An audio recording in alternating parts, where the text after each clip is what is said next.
Hello, welcome. My name is Blake. Today I'm talking about some of the underhyped reads that I read in 2025. And I have 5 books to talk about. I tried to pick a blend of different types of fantasy reads to share with you. And all of these books have less than 10,000 ratings on Goodreads. And that is how I determined that they were underhyped. Some of them I really enjoyed. Some of them I found to be just okay. And there is one on here that I was not a fan of, but I do think that some people would enjoy it, and I have had friends who have enjoyed it, so I do want to share these with you to kind of put them on your radar to see if they're something that you would be interested in. First, this is not actually a book, but a novella. I tried to read more novellas last year, and I did find some that I enjoyed, and this one is actually a sequel. This is To Clutch a Razor by Veronica Roth. This is the second novella in her Cursebreakers series, and both of the books in the series are novellas. They're both incredibly short, but both incredibly good. I read both of them last year, and I can't go into too much detail about this sequel because we are following some characters from book 1. But what I can tell you is that this novella duology is based in Polish mythology. We follow a character that owes Baba Yaga a favor, and this individual is a monster, and she sends him to go and steal this very powerful and magical relic from this family of monster hunting knights. So the stakes are already incredibly high out of the gate, but these novellas are incredibly short, but they feel so lived in. The worlds are so detailed, and it takes place in a modern day Chicago, which feels unusual, and the world building feels so unique, and some of the descriptions are so beautiful, and I loved the world. It feels like these could be 400-page novels because the world feels so lived in, and it feels so detailed and fleshed out. I wish that Veronica Roth would write more books in this series. I wish she would write full-length novels for these because they're incredible. And this series in particular follows a lot of what duty is, what family is, and it talks a lot about kind of the expectations that our families place in us. And of course, we talk about what a monster is. And I really love those themes. I feel like book 2 was incredibly dark and brutal, and I enjoyed both books 1 and 2. I feel like if I had to choose, I think I like book 1 just a hair more. But in book 2, we learn a lot more about the history of the knights and their unique blend of magic.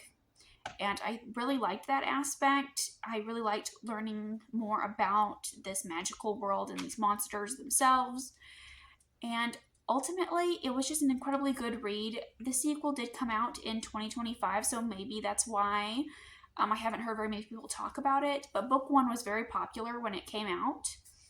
Maybe book 2 just hasn't had the time to get its following back. But if you enjoyed book 1, I would really recommend book 2. I think that it lives up to the hype. I did think that book 2 is right up there with book 1 in terms of quality and storytelling. And both of these are, like I said, incredibly short. So if you need some a dark urban fantasy novella that you want to try reading, I would absolutely recommend these. I read this one around Halloween time. I think it's a great read for Halloween. The next book I have is The Ranger of Marzanna by John Scavron. And this book didn't really work for me. I didn't really enjoy this one, but I do want to share it with you just in case it does pique your interest. In this book, we follow 2 siblings, and after their father is murdered, they fight on opposing sides of a war. We have Sonia, and she is a ranger, and the goddess that she serves is part of the old ways. And this goddess that she serves requires that she lose pieces of herself to serve this goddess. And then we have Sebastian. He is a mage, and he is fighting for the empire that is conquering his homeland. I personally found that this book lacked in the character development and in some of the storytelling aspects. I didn't really understand why characters were making certain choices or understand what their motivations were. That being said, I do think that the setup of this was interesting. The world building is very intriguing. We have this fantasy setting that feels like a fantastical Russia. And I really enjoyed that setting because I feel like we don't see Russia very often in fantasy novels. And I do feel like it was very atmospheric. We have a lot of descriptions of the cold and the descriptions of the snow and the palace. It feels at times very Russian, some of the architecture and the descriptions of the food. It does feel very inspired and influenced by that culture. And I feel like this one does have more of a classic fantasy lean to it, which I'm not personally a fan of. I think that classic fantasy feels too familiar because I feel like I've read these tropes too often. But if you are someone who enjoys kind of more of the classic leaning, you might get more out of this one.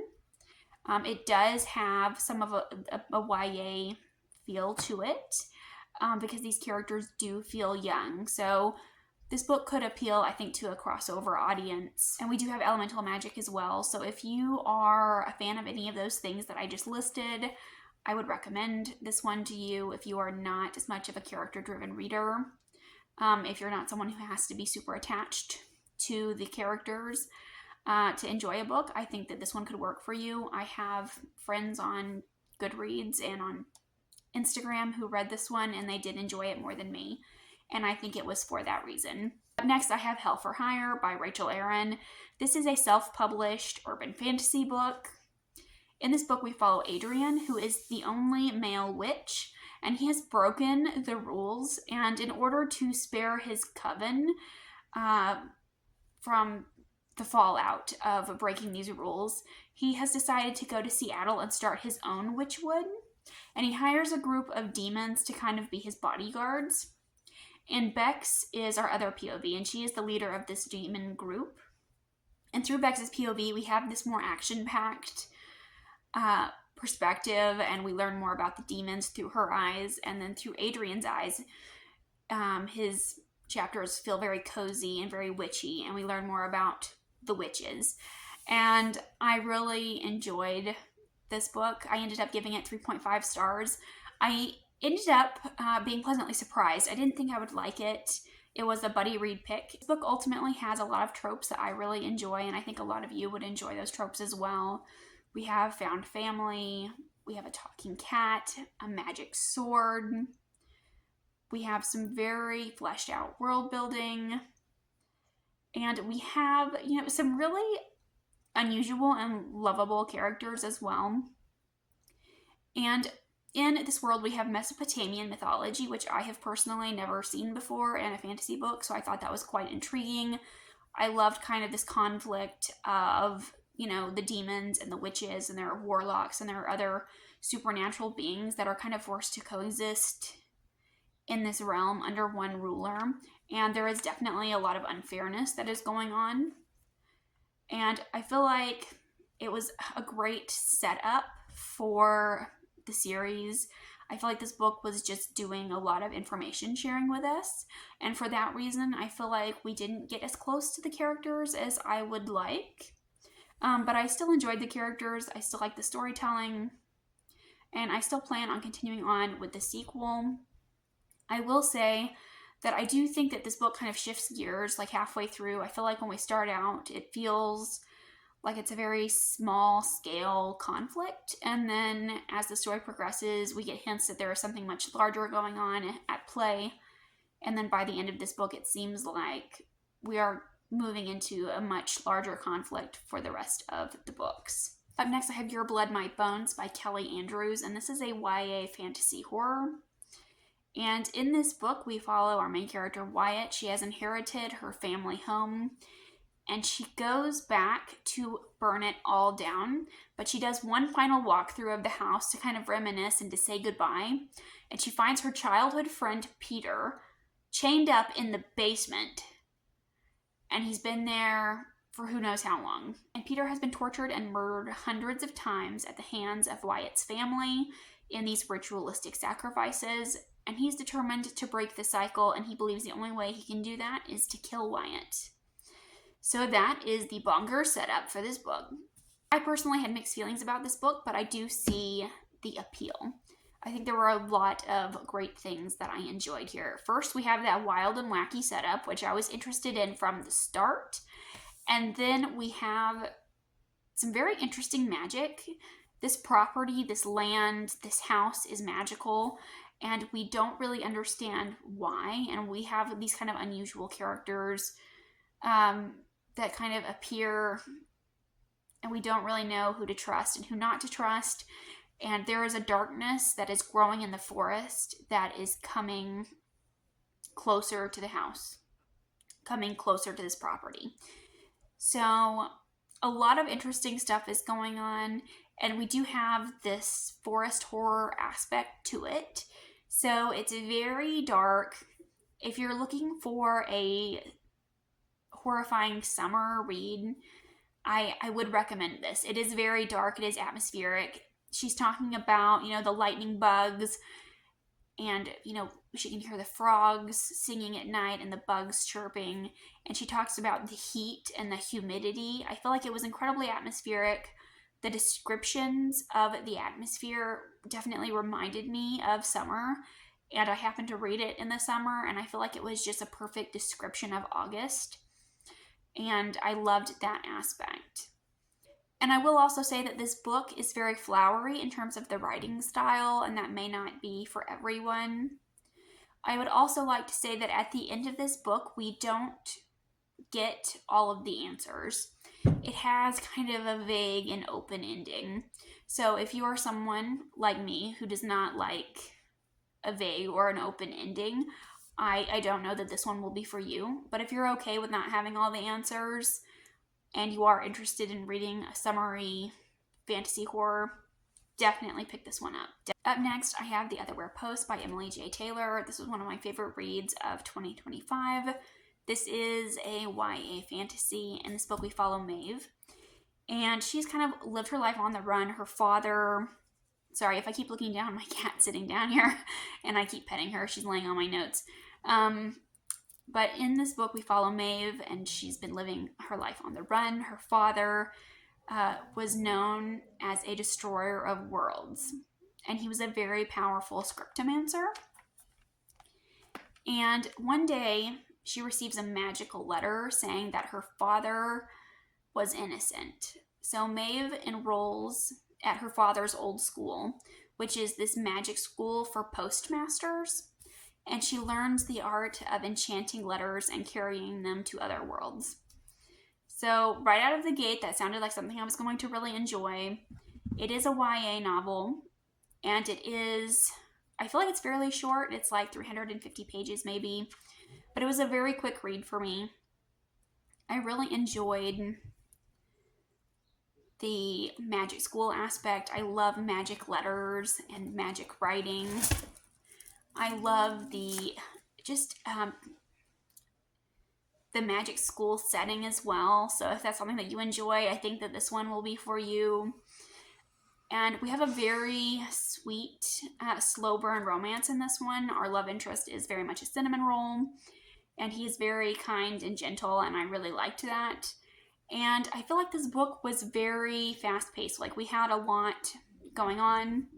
And as Maeve is at the school trying to learn the truth about her father, she is starting to get death threats, and like there are mysterious things going on that she's trying to figure out. So it does feel like a fantasy mystery in some aspects as well. And I feel like if I had criticisms, like if I was looking at this with a critical lens, there are definitely a lot of conveniences that happen in this book. We don't really get any development for the side characters. And it's definitely predictable, but I personally didn't mind those things.